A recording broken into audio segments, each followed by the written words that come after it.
that looked to verify one of Einstein's predictions that there would be gravitational waves. And several years ago, these were actually detected simultaneously at those two locations. And Tim Gill gave a very nice talk on that. He's also another memorable lecture he gave. One of the great problems of the, I guess, 17th century was how does a ship at sea locate its longitude? Remember, the longitude lines are the lines that run north-south. Your latitude is easy. You just look at Polaris, the North Star, measure the angle, and you know exactly where you are. So there was a little competition in that between an astronomy method, which would have used the moons of Jupiter to essentially give the position that the ship was at, and the development of a portable watch. In those days, there was no timekeeping piece that would survive a trip at sea. Well, obviously, the timekeeping won out, but it's a very interesting story. Barbara McIntyre, up here in the upper right-hand corner, stepped into the Taylor Observatory at the time that the Kelseyville Sunrise Rotary renovated the place in 2004. Taylor is at its 40th anniversary this year. It was established by, guess who? Robert Taylor, because he thought these dark skies in Lake County should be studied by students in Lake County. And he was with, maybe an assistant superintendent for the Lake County Office of Education, I'm not sure. But he got the funding to build the Taylor Observatory in, we think, about 1978 or 79, and maybe it opened about 1980. And a marvelous woman called Evelyn Norton, quirky, yes, but dedicated to students and dedicated to the stars, really ran the Taylor until, well, maybe I guess the late 90s. And well, Evelyn began to, let's say, have a few difficulties, and things went really downhill at Taylor. We were rescued by Rotary International, who had its 100th anniversary in, I think it was 2004.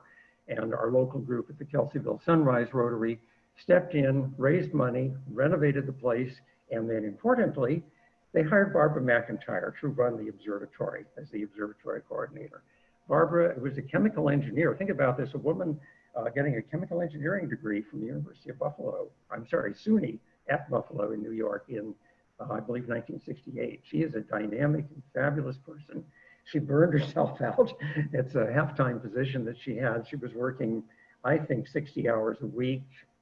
She started our Windows to the Universe program, well, many other things at the Taylor, and she loved to teach things to children.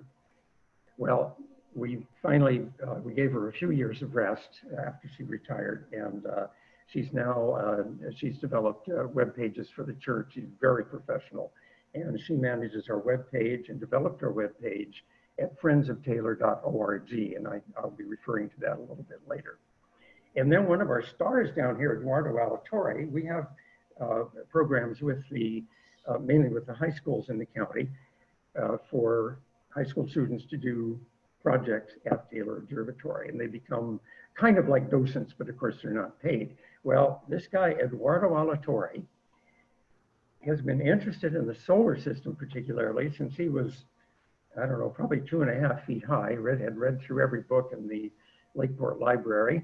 He joined that program in about 2006 when he was a sophomore at Kelseyville High School, and he progressed on. Eduardo is now a Mendel College student. He's a Lake County Office of Education docent, which means he actually gets paid for doing some astronomy there. He's run a wonderful robotics program at the observatory, and a couple of years ago we brought Eduardo Alatorre onto the Friends of Taylor board. Absolutely an unbelievable success story for a Lake County student. Now, this guy, I'm just continually amazed at some of the people that have shown up to work with us at Friends of Taylor. This is Tom Schleif, and what I always say about Tom, he's the one of us that actually kind of looks like an astronomer.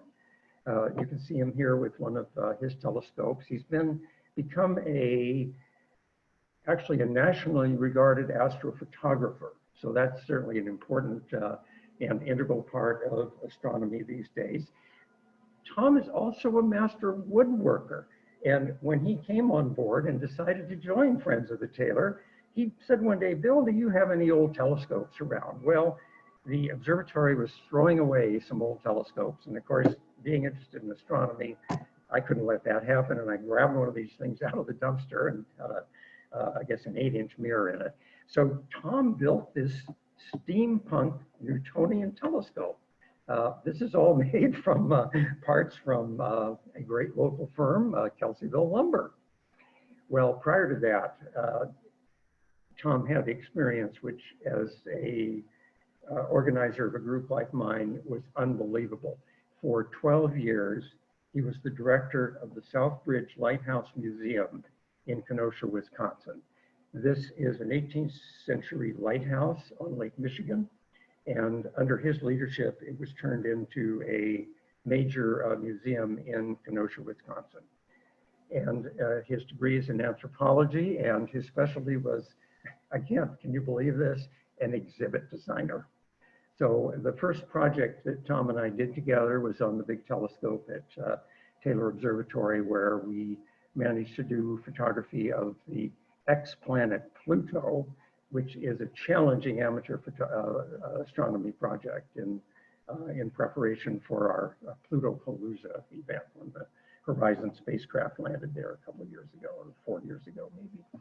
And here are 3 other people. David Velasquez, another amazing thing. I was standing there in the Taylor Observatory, and this guy walks up to me and he says, geez, I'm kind of interested in astronomy. Do you have any projects or positions available? And where my wife and I are moving out here to Lake County. They're from Minnesota, where they have 10,000 lakes and maybe 10 billion mosquitoes. And from the site, live on a lake, they chose Lake County. David was also a master gardener, so that was a big interest to us. But he's the guy that has the real training. He has a degree in astronomy and physics from the University of New Mexico. So he keeps us honest, and he's a wonderful person. And the other thing about David that's relevant for tonight is the fact that he's taken an extreme interest in the Dark Sky initiative that we started a number of years ago. And he's in fact been instrumental in getting Jim Steele on board, also in arranging for us to get approved by the Lake Economic Development Advisory Committee, LEDAC, and so on and so on. Well, every group needs a lawyer, right, an attorney. And there was this guy that would be coming into the observatory with his 2 daughters. I thought, well, oops, that looks pretty good. Now, let's see. David Markham. Well, so I really wanted him to just have the daughters. We're always trying to get kids involved. And I thought, well, being a 501c3, it was kind of good. It's always good to have an attorney in the group. Well, I got completely foiled in this because several years ago, Governor Brown appointed David as the Superior Court judge. So I have to say now he became completely useless. When you're a judge, you can't even collect money at an organizational event. But no, seriously, he's our chief financial officer.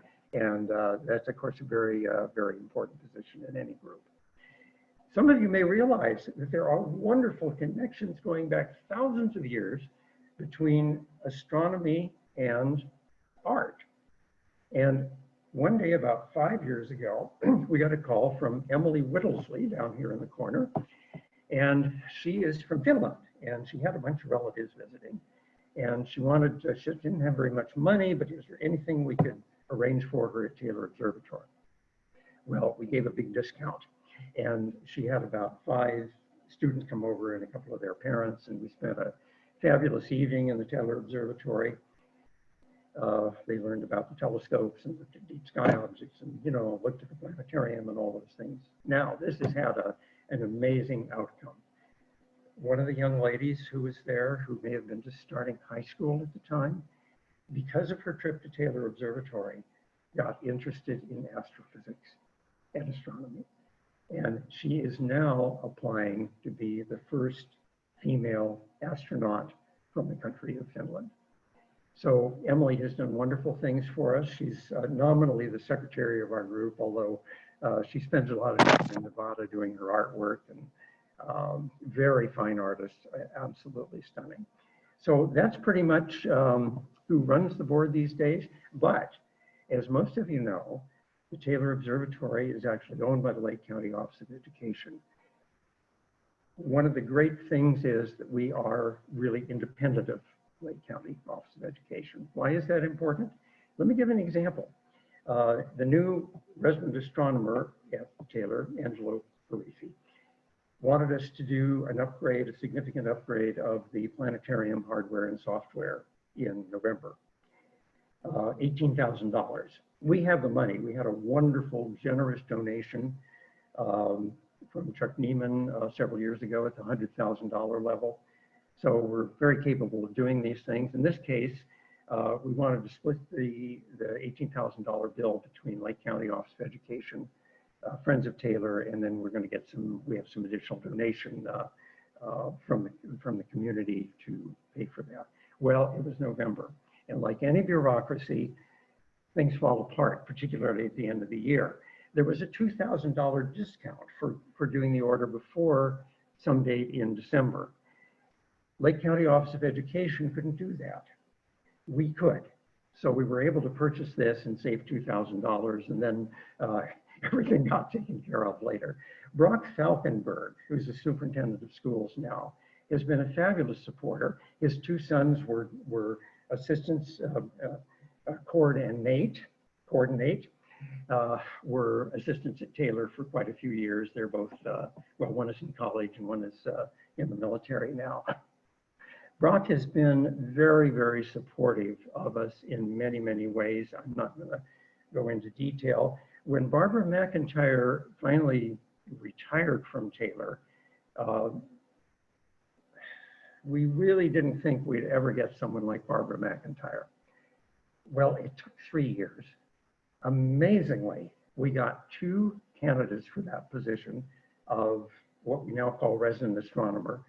One, a young lady who was in charge of the observatory at the City College of San Francisco, and then this guy, Angelo Parisi. I'll get to Elisa up here in a moment. Angelo, unbelievable guy. He was one of the founders, just retired from the post office, maybe a good thing to do. And he was one of the founders of our sister observatory in Sonoma County, the Ferguson Observatory. But in addition to that, he had actually gotten a substitute teaching credential, which of course was a special qualification for the job at Taylor Observatory. But more particularly, he's also a musician. And while at Ferguson Observatory and working for the post office, he formed a group which they called the Big Bang Band Traveling Star Show. They won the Pacific Astronomical Society's Cumbre Award in, I think, 2008 for outreach activities. He has now renamed that band a little bit, called the Sunspots, I think. They did our outreach event at the Clear Lake State Park last year. He's performed at the Taylor Observatory. And we had Phil Shearer, who's one of our speakers, full professor of physics at Stanford University, and the guy that handles that picture of the sun that you see on spaceweather.com, actually jumping up and down. He was so excited and so much involved with Angelo Parisi's music. I wish I could play a tape of it here, but maybe that's a little bit sidetracked. And of course, we have Eduardo Alatorre, who is now the Taylor docent. Elisa Prather was also hired. I mean, this was unbelievable. She is the math science education specialist for Taylor Observatory, nominally then Angelo's boss. And Lisa is just a wonderful person, and we've really enjoyed working with her. I wanted to just show you a couple of, these are the daytime events that we've done there. In August 17th of 2018, there was, of course, a total eclipse of the sun, not total here in Kelseyville. Most of us had gone up to Madras, Oregon, Jim Gill, myself, Tom Schleif, others. So Emily and Eduardo pretty much ran this event at Taylor Observatory, which was attended by apparently 300 or 400 people. I can't remember the percentage of solar coverage here, but it was significantly high. And then more recently than that, oh, I'm going to just back up one bit here. This little emblem, this little insignia down in the corner, that's one of the many contributions of Emily Whittlesey. So we would have a logo that was special for Friends of the Taylor Observatory. And then here's a Mercury transit. Every few years, I can't remember how many times in a century, but it's a fair number, the little planet Mercury comes between the sun and the Earth. So that's called a transit. And we love to do events like this, or we did, I should say. And again, that's the kind of event that might be publicized outside the county. Although, of course, that is observable from the Bay Area. It's not certainly not a dark sky issue. But we like to do these things. We find big crowds of people. The crowd is a little small here because the folks from Canate Coffee was still in business then, and they brought very nice coffee and snacks over. So, and many people were inside engaging themselves in that. In 2016, I happened to pick up a Time magazine. Not something I normally read, but in that particular Time magazine in May of 2016, there was an article by a woman named Sarah Begley called Night of a Thousand Stars. That article had led to my proposal to establish Lake County as an official dark sky community. I'm just going to pull a little bit of text out of that to highlight some of the things that Sarah Begley said. Quoting directly from her, for centuries, people gazing at the night sky could see thousands of stars. Now you'll be lucky if you can view the Big Dipper. It's estimated that 8 out of 10 children born today will never encounter a night dark enough for them to see the Milky Way. And she concludes by saying, there's hope in the form of astrotourism, a small but growing industry centered around stargazing in the world's darkest places. And boy, it immediately occurred to me, we've got like your great group, CTA, we have a need, goodness knows we have a need to get people up here to Lake County, and here's a way that we might do it. So what I'm hoping tonight is that you may get a few ideas of how we might forge a little bit closer relationship between CTA and this dark sky effort. Well, okay. When you're a leader of a group, you need objectives, and I like to keep them simple. So our objective for Friends of Taylor Dark Sky Initiative for Lake County is very simple. It's twofold. Number one, preserve the dark skies for future generations of Lake County students. Number two, and really kind of equal importance, I think, establish and promote an astrotourism industry for Lake County. Well, let me show you how important this is. On August 14th, 2003, there was the famous Great Northeast Power Blackout. By the way, for me, this is a kind of significant date because it was my 10th wedding anniversary with Barbara. I'm not suggesting that our anniversary caused this to happen, but there was a failure of power in a large area of the eastern United States and part of Canada. And in the city of Toronto, there was a person who maybe did some astronomy, some astrophotography, I don't know, and he took a picture when the lights were off. This is during the blackout. And you can see the Milky Way beautifully depicted here. This is a real photograph. I've identified some of the stars in this.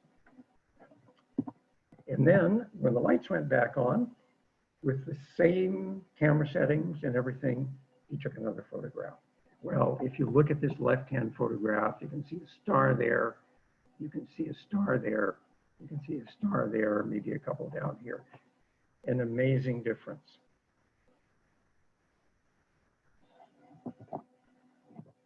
In 2018, again, I don't know why these things happen on my anniversary, but I dragged my poor wife up to Cobb because Jessica Peiska, who of course is a very big leader in the Cobb Area Council, is also very interested in astronomy and dark skies. And post Valley Fire, there's been a lot of construction in Cobb. And she was a little concerned that some of the construction lighting was diminishing their view of the night sky. So I went out there dragging my poor wife along on our 25th wedding anniversary now. We had to have a very nice dinner prior to this though. So the first thing I did, I went up in actually on Judy Cortesi's property in Loch Lomond, and just took a photograph, just a horizontal photograph. It is completely black. In fact, it was so dark there, I actually lost my car. Fortunately, I found the car and Barbara again. I took the same photograph down near where Jessica Paiska lives, showing the construction. Not a high level of lighting. I mean, there were some lights there. These, of course, are security lights. In both of these locations, I took my camera, not a telescope, just a DSLR camera with a pretty good lens on it. It was an f4. I shot it at f4.0, just looking up at the Milky Way. So the left-hand side here is the photograph taken up in Loch Lomond at Judy Cortesi's property. And the right-hand photograph, under exactly the same conditions, was taken maybe only 10 minutes later at a location fairly near, but not extremely near this construction. Well, you can see there's a difference here. I was frankly surprised to see that much of a difference. Jessica was absolutely right about this. And I will have to put in a little political plug here. You know, Jessica is running for District 5 supervisor in November, and she's a big proponent. I mean, she's a wonderful fundraiser for Lake County. But on top of that, from our point of view, she has this great interest in dark skies. And as you'll see in a moment, we have a very bad, very crucial situation, and we need some help. Well, what is it about Lake County that makes it so special and so appropriate as a destination for the 7.5 million people that live in the Greater Bay Area? There are, of course, many satellites, and some of them do photographs at night. This is night satellite image over the Northern California area. Sorry, I keep doing that. Let me orient you a little bit to this. The bright splash down here on the south side where the pointer is in the San Jose area, Silicon Valley. There's the Dumbarton Bridge, the San Mateo Bridge. There's the city of San Francisco. There's Marin County, the Santa Fe-Richmond Bridge is there. This is the Healdsburg-Santa Rosa corridor up here. But look what happens when you get up to Clear Lake. There's Taylor Observatories right there. This little circle here is Clear Lake itself. And this is Ukiah. So in a couple, 3 hours, what is it, 3 hours to get to San Francisco, 2.5 hours? You can be up here in Lake County looking at our wonderful stars, dark skies. And the great thing is, to do that, you've got to stay overnight in Lake County. So you're going to use our accommodations, you're going to eat in our restaurants, visit our wineries, et cetera, et cetera. And I think that's the reason that we feel that the promotion of astro-tourism as an industry for Lake County is very likely to be successful. Just filling out this map a little bit, there's this bright spot here is the Sacramento area. This is Lake Tahoe up here. That's the Central Valley going down in the direction of Stockton. And I want to point out something. You look here and it's very dark up here. It's also dark like down here, but it's not the same. And that's because of the effect of light domes. If you go to, while there are no lighted structures in this area, if you try to do some astronomy down here, you're going to be overwhelmed by the light domes in the San Jose area. So there is a really major advantage to coming up to Lake County. And here's just a little bit more detailed map of that. We have several, there's Ukiah up there, Taylor Observatories down here, there's downtown Kelseyville. There are two small issues in Lake County, and that's again why the lighting, the type of lighting that's used in the county is so important, to try to keep the lights in these areas sensible for dark sky observing. So we have a little bit of light dome. If you live like Tom Schleif and his wife live over, about over here. And we were out there looking at Perseid meteors at their location the other night, and I was surprised at how much of a light dome one gets from Lake Fort. This is Cobb. Well, there's Hidden Valley Lake. I guess that's Middletown. We were a little concerned about the Calpine outfit, and actually they're wonderful people at Calpine.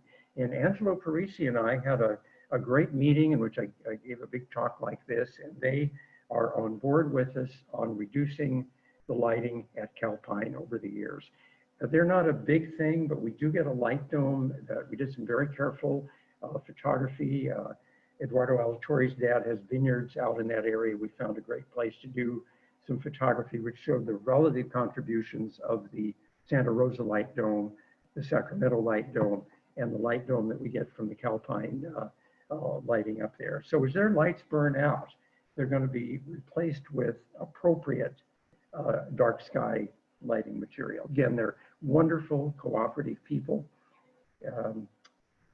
And well, let's see, I'm starting to see how we're doing. Well, we got to move on rather quickly here. David Velasquez got to be friends with Jim Steele.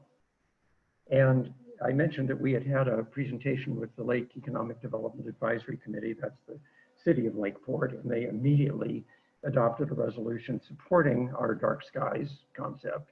But most importantly, Jim Steele on November 20th, 2018, one of his last activities as a Lake County supervisor, got unanimous approval, and believe me, that's a little tricky, with a proclamation declaring Lake County as a dark sky destination. And well, there are a bunch of whereases here and a bunch of official signatures. I guess that's Jim Steele's on the lower left.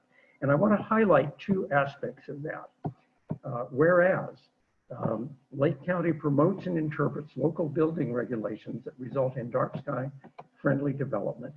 And down at the bottom here, whereas Lake County's dark skies provide an astrotourism destination with night sky viewing for people from light polluted regions that cannot see significant nighttime stars. Therefore, it is be proclaimed, et cetera, that Lake County is a dark sky destination. Well, this is a very important and very official document. And it's not a regulation, but it sets the tone of what the activity of government in Lake County should be. And we're very fortunate, there's a guy named Kevin Ingram who may now, oh my goodness, is he the city manager in Lakeport? He just recently was promoted. Kevin worked with the International Dark Sky Association in Tucson, Arizona, while he was in college. So he knows a lot about this, and I suspect, he attended my talk at LEDAC for a little while at least. I suspect he's had indirectly a big role in some very nice things that are going on. For example, there's this big development that is proposed for the Gwinnett Valley down in the Middletown area. David Velasquez and I read through the 147-page environmental impact report for that, which has now been approved by the Board of Supervisors in Lake County. And it is a model for dark skies. They are installing or proposing to install completely compliant dark sky approved lighting. There are even details in there that they'll have limited street lighting, but those lights will actually be turned off late in the evening. And many of the lights will be reduced, and they've used all what's called low-K lighting.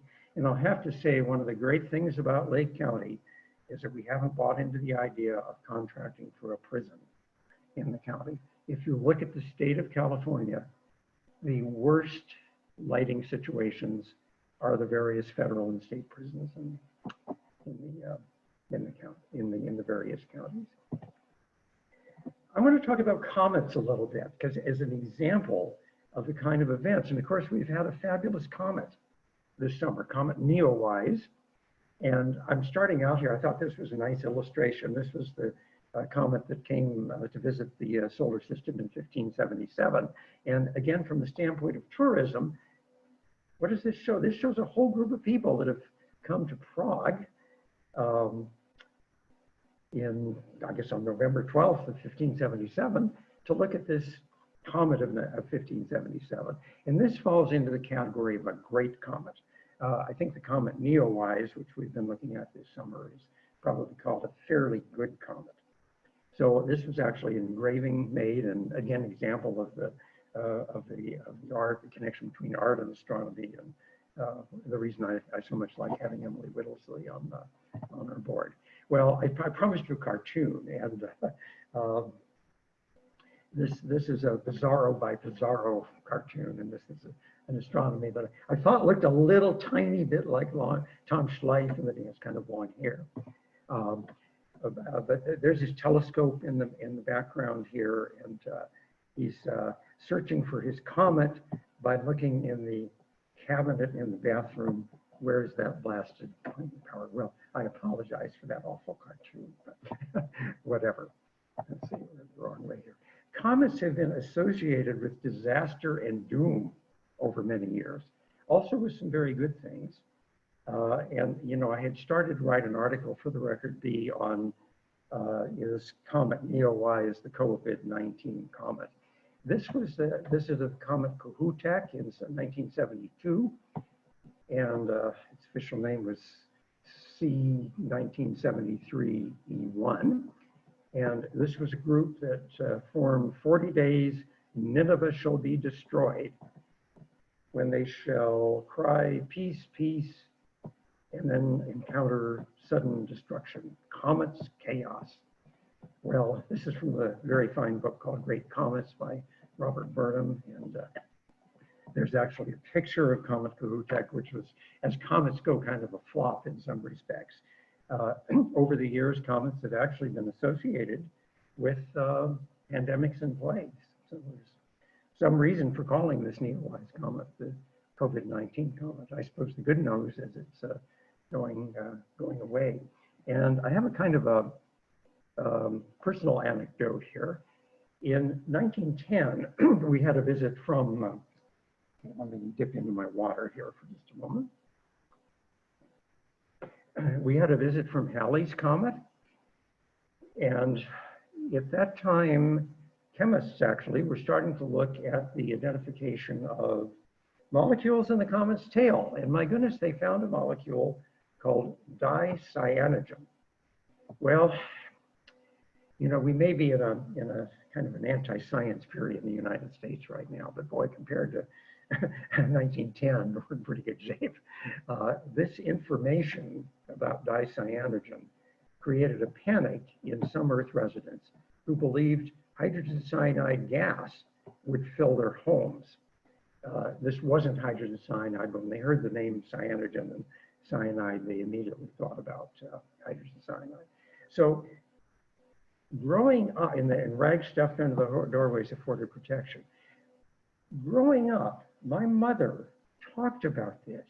She was born in Raton, New Mexico, early in the 20th century, and her mother died after childbirth, and she went with her 3 siblings to be raised by her grandmother in Denver, Colorado.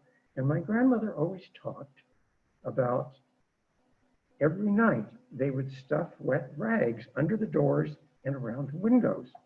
And there indeed is a picture of my great grandmother, who was called Data. That's my mother, Dorothy, down there, and her 3 siblings, Margaret, Ray, and Alney. And this was their activity. Well, there's another, a little aspect of this, again, just a personal anecdote. My mother always said, I was born in 1907, and the comet came that part of the century in 1910. And I always wondered, growing up, my goodness, my mother was amazing that she would remember all those details at a time when she was only 3 years old.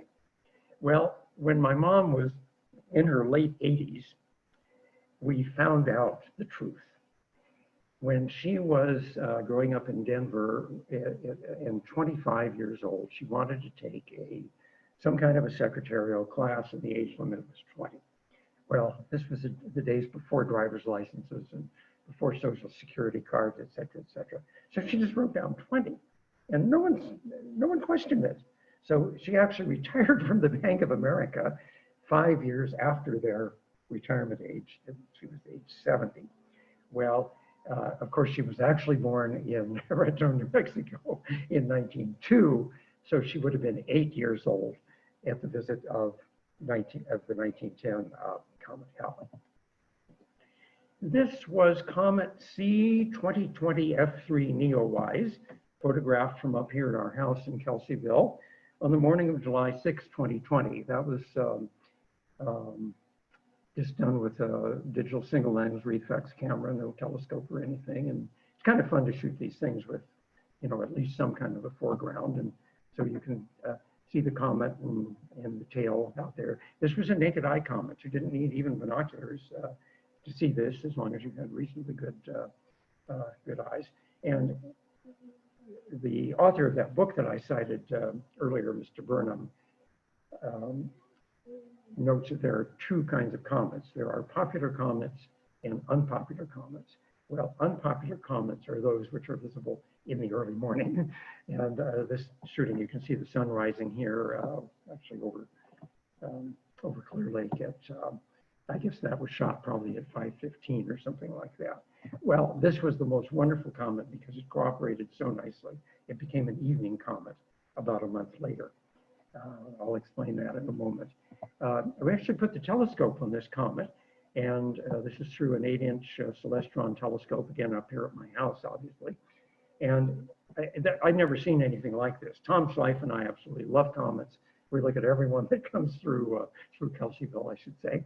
And this one had this very, very interesting bifurcated tail. So there's the nucleus of the comet and the tail. And that was taken at 5:30 a.m. on 2 days after 4th of July. Well, I happen to be looking at an old book that Walt Lyon donated, published in 1948. And here was this picture of the Turbot's comet, C1881K1, discovered in New South Wales, Australia. And it too had a bifurcated tail. And again, this is not a photograph, although they could have done a photograph in 1881, but that is called a chromolithograph. And you know, even today, a lot of artists do drawings of deep sky objects and other things in the sky. Well, because the comet was passing through the solar system in a location that was kind of near Polaris, as it moved through the solar system, it moved into a region near the Big Dipper, which is visible in the evening. And here was a shot of the comet taken on the evening of July 25th. It's quite a bit weaker there.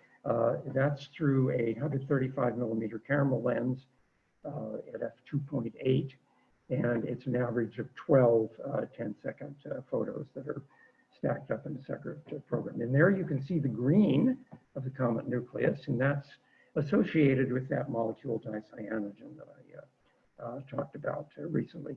Well, these are the kinds, and again, my point for mentioning this is not to brag about comets so much, but to point out that this is the stuff that the people will come from Sacramento, Santa Rosa, the Bay Area, and even the Napa Valley, which is not so great for lighting, to see here in Lake County. So I think this is something where we can definitely do more promoting of astro-tourism in the county. So I put down a few things here which might be important for, let's say, intensifying this astro-tourism program. It's certainly already underway. Number one, Friends of Taylor and Taylor informs CTA members of astronomical events. And we have 3 places where we can do this easily. We could call it on the phone, but that's a little tricky. We have the great website that Barbara McIntyre did, friendsoftaylor.org/events. We have the Friends of Taylor mailing list. We have 750 people on the mailing list. And any of you are, by the way, welcome to sign up. Probably some of you are on it already. I'm sure, I know Terry is. And most popular, though, is the Friends of Taylor Facebook page. The second thing we could do, and this gets at the heart of a problem here, and that's provide a map of dark sky locations, observing locations in Lake County. I get many calls from people, not all of them in Lake County, either wanting to know where they can come in Lake County and observe dark skies. And you got to be a little careful about this because, you know, we don't want to be in the position of sending people out in areas that might be risky for them and particularly for their children. In San Diego, and I think Lake County would be really nice if we could have something like this. Here are the 7 of the best places to stargaze in San Diego County. And we have the Google map there with all the little symbols. Wouldn't it be great to have something like that for Lake County? We had just started to open Taylor Observatory on weekends. I didn't mention before, but Angelo Parisi runs a dark sky touring company. He's an expert astronomer and owns a couple pretty good telescopes, and he started a small side business. So when I've been pushing to open Taylor on the weekends for years, so we finally saw the way to do it. We were going to Friends of Taylor, which again, we have plenty of money, and although I think this was going to be self-funding, but we were going to hire Angelo's company to do the work at the Taylor on Friday and maybe Saturday nights. Well, like everybody else, we hit the issues of AB5. This is a horrible law. Fortunately, we were bailed out by Lake County Office of Education, who made the offer to pay any expenses that Angelo might incur in doing this. So that's kind of in suspension right now during COVID, but it will emerge again. Number 4 down here, we've got a major problem right now, and this is so discouraging. The Taylor Observatory is on Kelseyville Unified School District property. Lake County Office of Education owns the buildings, KVUSD owns the land. Well, inevitably, there's going to be some little conflicts there. And again, as the head of Taylor Observatory, I try to do the political correct things. And I thought the political correct thing I was doing was to put Tim Gill on our board because he's on works very closely hand in glove with Dave McQueen at KVUSD. Well, and Tim is great. He's doing a wonderful job. In February of this year, Tom Slife and a couple others went over to Taylor one night, and all of a sudden we were standing in what would be full moonlight.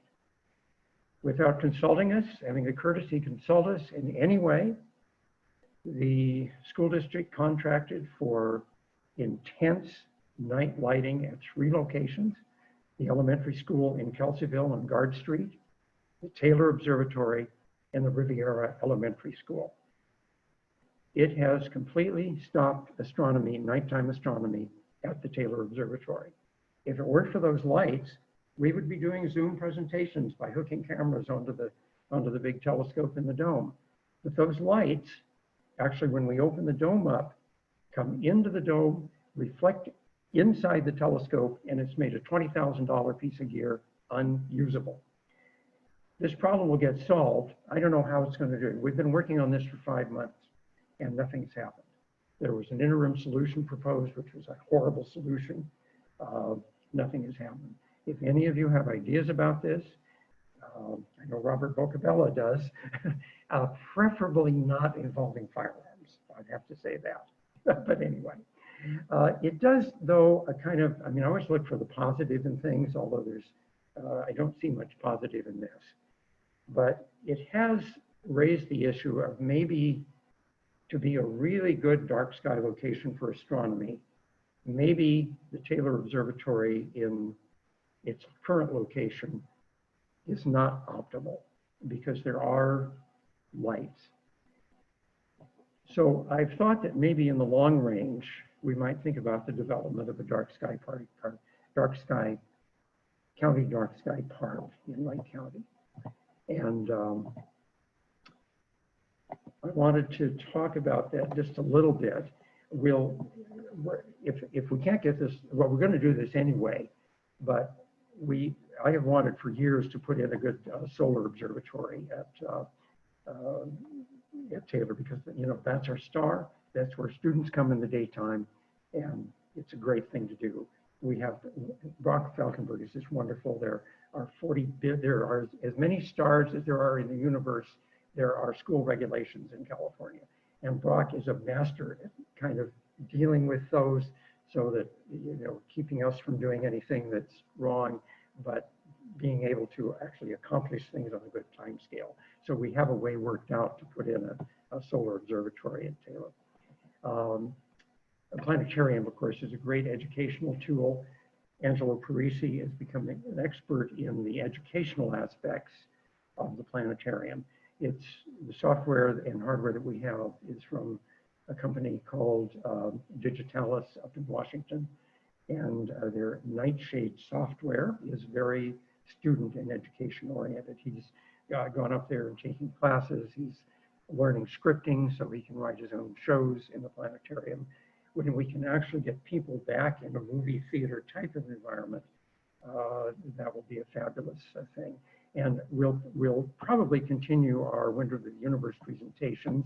On a positive thing about Kelseyville Unified School District, they've built a new multi-use building that's within walking distance of Taylor Observatory, and it'll have a much higher capacity.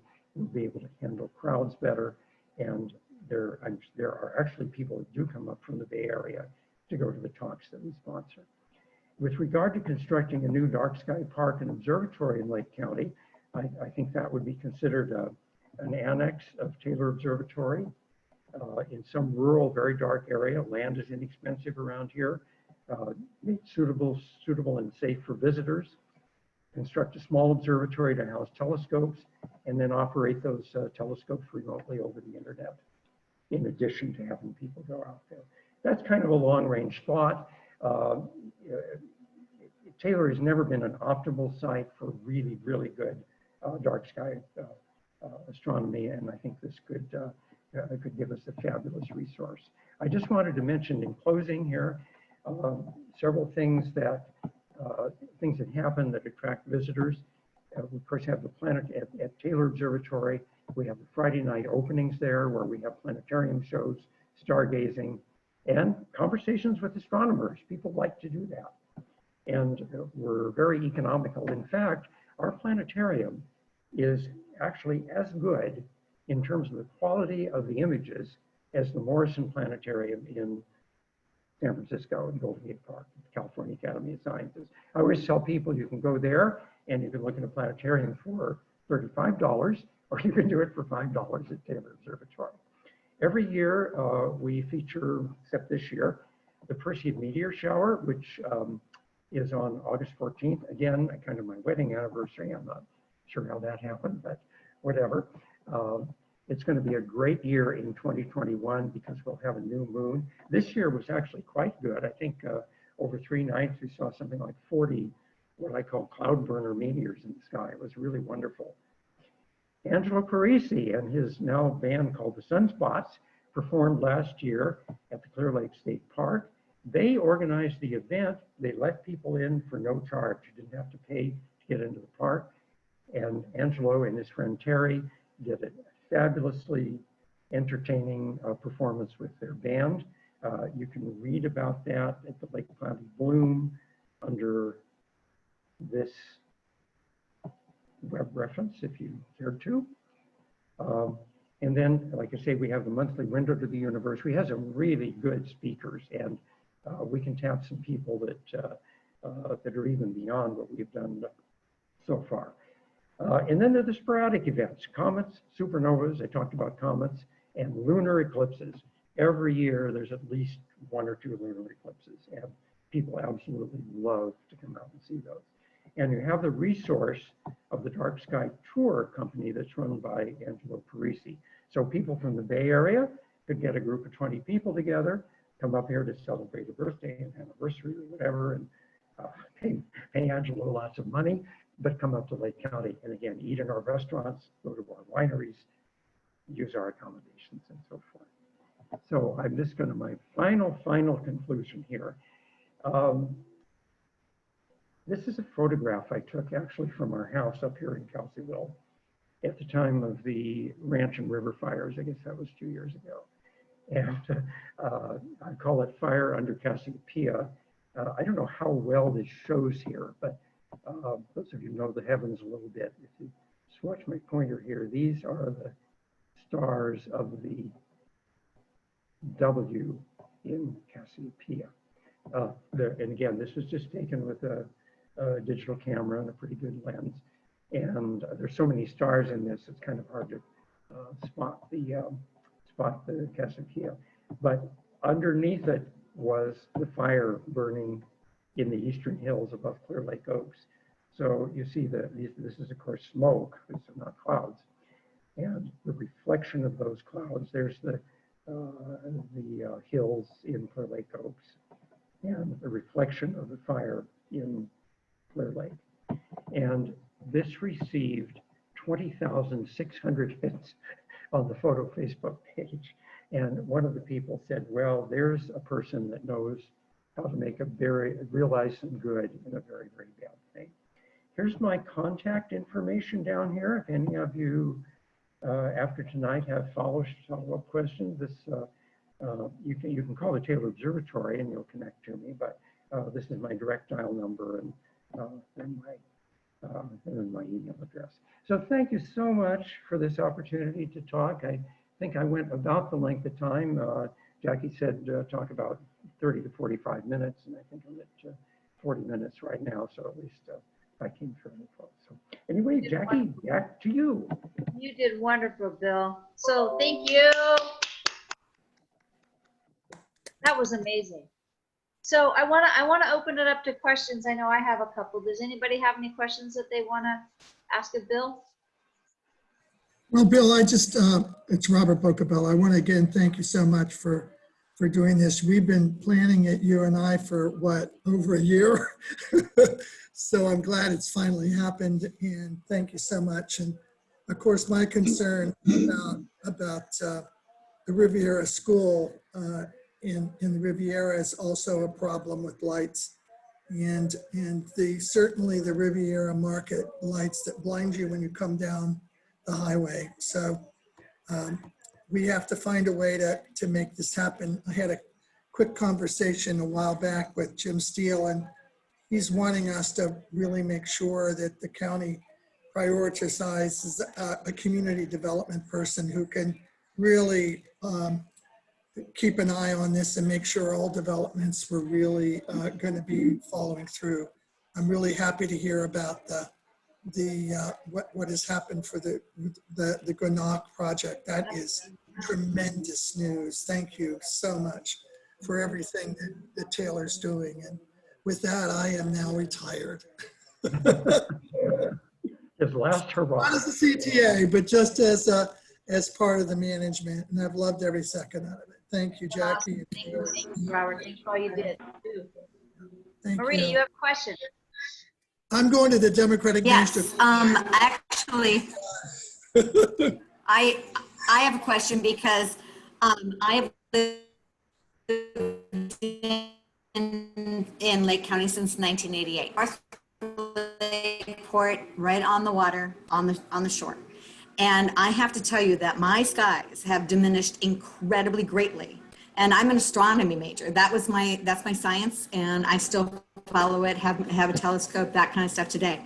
And sitting on my deck, the amount of dark skies that I can see has greatly diminished from when I first moved up there in 1988. I also owned a house at one point in time out on the Sonoma coast. And out there, I mean, of course, the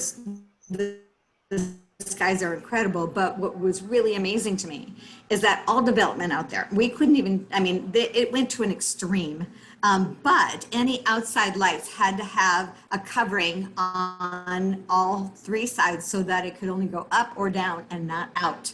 And this would be something that would be incredible if we could get that, not just on new stuff, because I got to tell you right now, both of my neighbors have huge sodium lights that light up, I mean, my entire backyard, all my neighbors' backyards. I mean, everything. It's frustrating to me. And I actually looked into what can be done. I had one neighbor at one point in time leaving every light in her backyard on, which then lit up my entire property, and I couldn't see anything.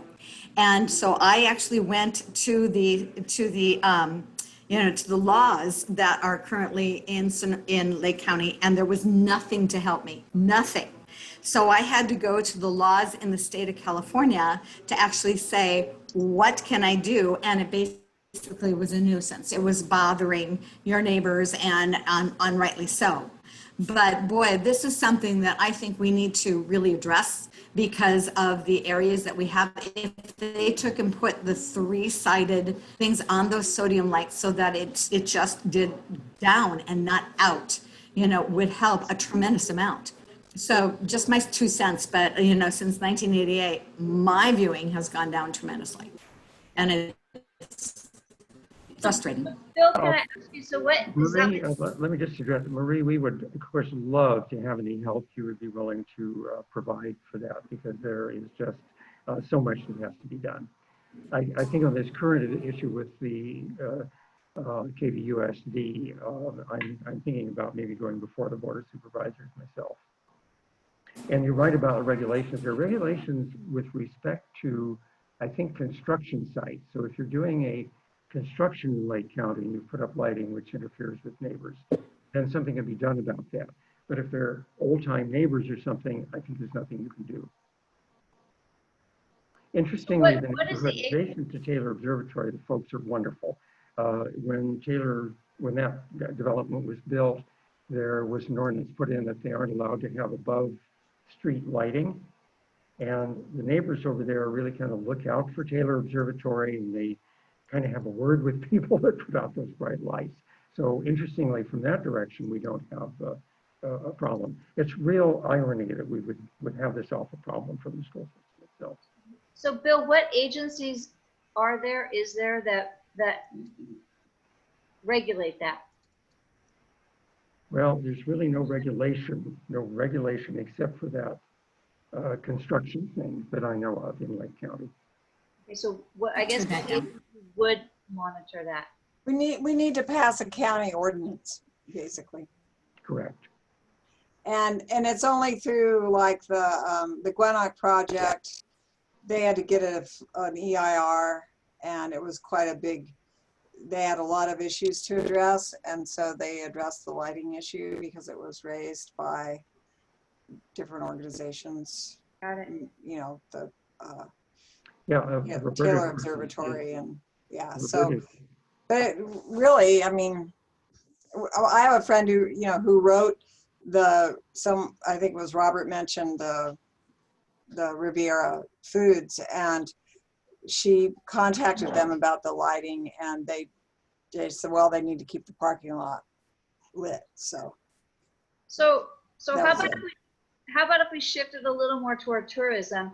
So I heard you say the word astrotourism. I've never heard that before.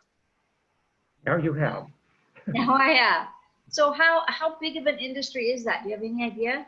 Well, I think that's one of the things that we need to study. And I do have some references in the International Dark Sky Association to give us some data about that, and from other places that have achieved actual certification by the International Dark Sky Association. And I'm going to ask David Velasquez to look into that a little bit. Okay. So I hope we could present to you folks and to the other relevant parties a kind of an economic analysis at some point, because obviously there's something that's needed. What is your feel like for people that come to the observatory that are from out of the area and just traveling just for that, just to come and see the dark skies? Is it a pretty significant amount of your visits? Yes, it's significant. Like 60, 70%? No, certainly not like 60 or 70%. It's more at the 10 or 15% level. Okay. But that's a start. Yeah. Well, yeah, and I think it's an interesting thing, because as we all move through this interesting world that we're in, we have to figure out ways to adapt. And so something like the dark skies and being able to come and sit outside and look at the sky, I mean, that's social distancing. It's using what we have to make it work, I think. And I think that's a really interesting way to go about it. Yeah, and we'll be making modifications to the way that we look at things through telescopes as well. I won't go into the details of that now, but. And I saw that you said you guys like the Friday, Saturday, but you're not open to the public now to come into the observatory, are you? No, because Taylor Observatory is actually the classroom of the Lake County Office of Education, and it's basically closed. And we certainly are going to follow Gary Pace's guidelines of not assembling large groups of people. And you don't have any outside events or anything like that right now that you're doing? Well, right? we did have, yeah, you know, the Clear Lake State Park has been wonderfully cooperative. And they have a new Roberta, you probably know him. I think his name is Kirk. Is a new interpretive specialist at the Clear Lake State Park in the Anderson Marsh. And we had a whole program set up for Saturday, August 15th. Yeah, I know Kurt. He's a neat guy. He's a good addition to the state parks. Yeah. Oh, well, good. I'm looking forward to getting to know him. Nice. But again, that didn't happen. Right. Does anybody else have any questions or anything for Bill? Hi, this is Art Carson. I have a stupid question. You're not stupid, Art. Have you? First of all, thank you for doing this, Bill.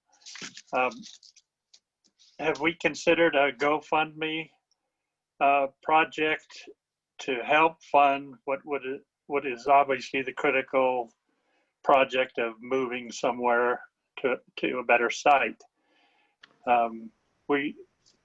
If we plan well ahead, there's enough going on with the dark sky designation, and you know, everything could be coming together to where we could have a good GoFundMe project. I've seen some real success stories with GoFundMe. So. Well, yes, I think those are excellent ideas. I personally feel that if we can possibly get Jessica Peiska involved on the Board of Supervisors, that would be really, really good, because she's so enthusiastic and so supportive of the dark skies. She'd invited me to give a talk up at the Cobb Area Council, and it was just amazing how those folks bought into it. But yeah, we have a fair amount of money, but not at the level where we could buy land and build an observatory. Right. Well, that's the good thing about the GoFundMe audience. It goes well beyond Lake County. Well, that's right. I think, and I think Jessica would say there would be a lot of funding opportunities out there. And we have this large list. It's almost 750 people now that are on the mailing list. And we've never really asked them for a big donation yet, because we're pretty good on money right now. Okay. It's amazing. It's pretty amazing when you ask what will happen, you know? Yes. I do, yeah. So I think that's wonderful. I think that we would like to link up the CTA page to the Taylor Observatory Facebook page. I think that'd be a good thing and a quick reference for all of us. Sure. And then that would show all your events too, so we could keep on top of all that. Mm-hmm. That would be good.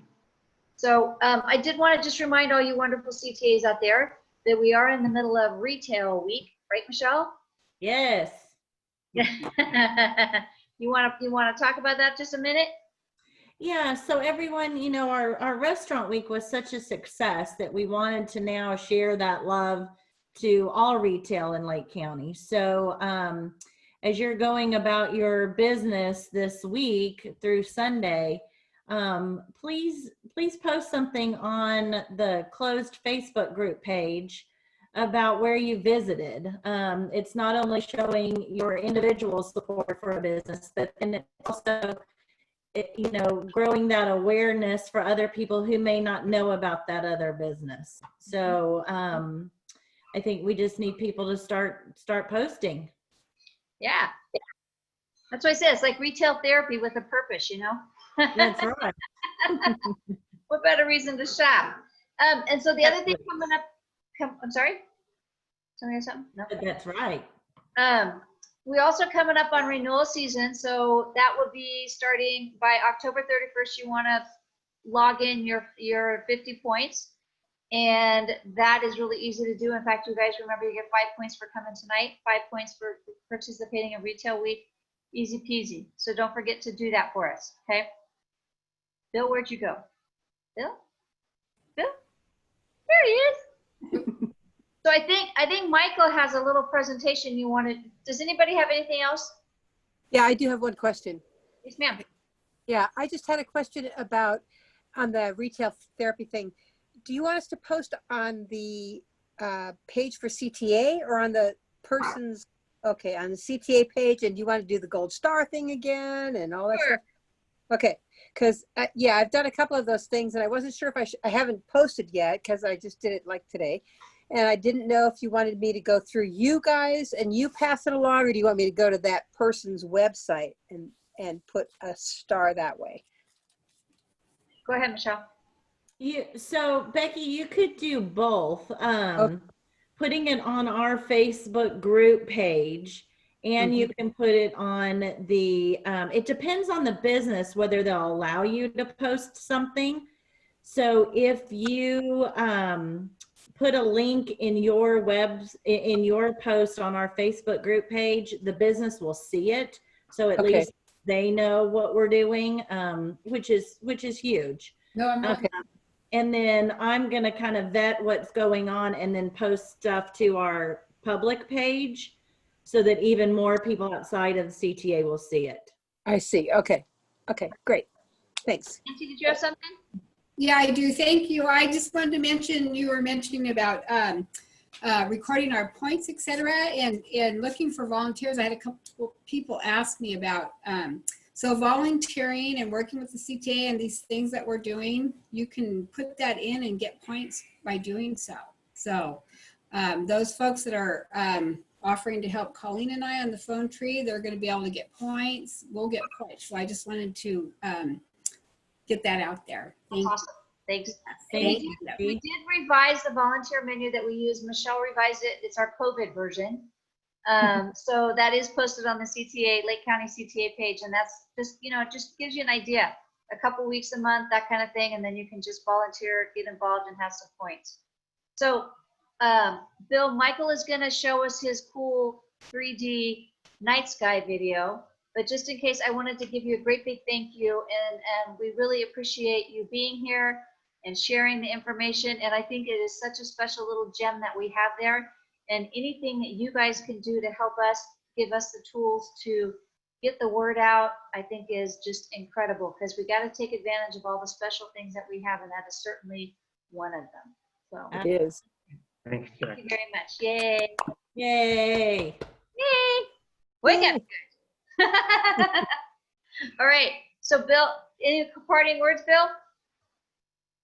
Where can we donate? That's what you want to tell us. Well, no, not really. I want to again thank you all for inviting me. It's an honor, and I get to do this again next week, by the way, for the Clear Lake Rotary Club.